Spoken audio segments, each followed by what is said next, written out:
আমি মুশাররা তারা মনসুরি, আমি রিসরায় থাকি।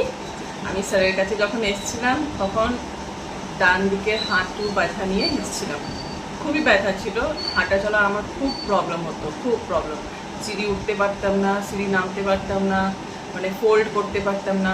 এটা আমার প্রচণ্ড ব্যথা থাকতো। বেল্ট ছাড়া আমার হাঁটা চলা হতেই না।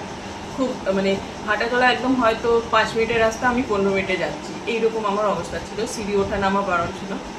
1.5 মাস হয়েছে আমি স্যারের কাছে এসেছি।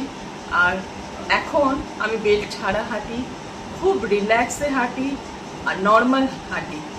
যে স্লো হাঁটা আমার হয়ে গেছিলো ওইটা আমার এখন নর্মাল হাঁটা হয়ে গেছে। বেল্ট ছাড়া সিঁড়ি ওঠা নামা করতে পারছি, ব্যথা নেই। ব্যথা হয়তো একটু নর্মাল কোনো সময় হয়ে যায়, কিন্তু অনেক বেটার, অনেক বেটার। আমাকে যারা আগে দেখেছে তারা এখন দেখে বলে যে তোকে খুব খুব রিল্যাক্স মনে হচ্ছে, খুব ভালো মনে হচ্ছে। প্লাস হাঁটু ব্যথা তো ছিল, মেন প্রবলেম আমার এটা ছিল।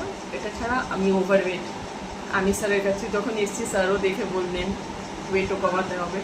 এখন উনি আমাকে যা প্রেসক্রাইব করেছেন, আমাকে যা ডায়েট বলছেন, ওটা ফলো করে আমি 15 থেকে 20 ডেজের মধ্যে আমি 4 কেজি কম করেছি। এটা আমার খুবই খুশি। আরও কম করব ইনশাআল্লাহ। নেক্সট 15 ডেজের মধ্যে আরও অনেক কমে যাবে আমার। হোপসো 1 মাসের মধ্যে আমি আরও 10 কেজি হোপসো, নাহলে 1-1.5 মাসের মধ্যে শিওর কমে যাবে। স্যারের গাইডেন্স আছে আমার কাছে। আচ্ছা, আপনি এসছেন কোথায় একটু ডাক্তারবাবুর নাম বলে দিন আর সেন্টারের নাম বলে দিন। আমি এসছি আয়ুর বন্ধন বন্ধন ওয়েলনেস ক্লিনিক। ওয়েলফেয়ার ওয়েলনেস ক্লিনিকে ওয়েলনেস। কোথায় এটা? এটা সিরাম। শ্যাম। সিরাম। ঠিক আমি আছে। শুধু দেবাশিস কুন্ডু ওনাকেই চিনি। আমি ঠিক, ঠিক। ওটাই এসছি, ওটাই ঠিক ঠিক ঠিক ঠিক। Thank you. ঠিক থ্যাংক ইউ থ্যাংক ইউ।